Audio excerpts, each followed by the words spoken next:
અમદાવાદ શહેરના અંદર પણ ઈદે મિલાદનો જુલુસ જ્યારે નીકળ્યો ત્યારે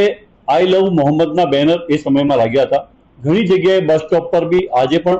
લાગેલા છે અને અત્યારે પણ ઘણી જગ્યાએ રોડ સાઈડ પર લાગેલા છે. મારા જાણવા મુજબ જે પ્રમાણે અત્યારે કોઈ પણ જાતના બેનર નવા કોઈએ લગાડ્યા નથી. આ બેનર લાગેલા છે ઈદે મિલાદ સમયના જ છે અને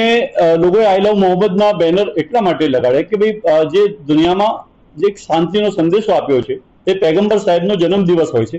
એ પૈગંબર સાહેબના જન્મદિવસે દરેક લોકોએ પોતાના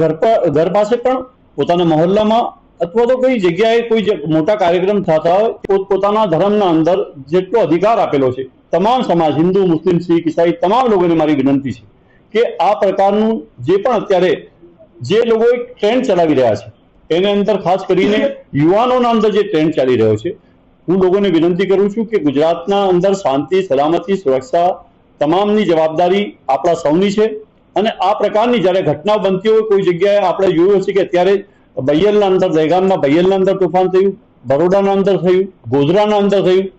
ત્યાં આઈ લવ મોહમ્મદની જે રેલી નીકળી અને કોઈ જગ્યાએ કોઈ કાંકરી ચાળો કરીને સોશિયલ મીડિયાના અંદર જે એક મેસેજ નાખ્યો જેનાથી આખા ગુજરાતના અંદર શાંતિ ડોળવાનો પ્રયાસ થઈ રહ્યો છે. મને લાગી રહ્યું છે કે અત્યારે જે પ્રમાણે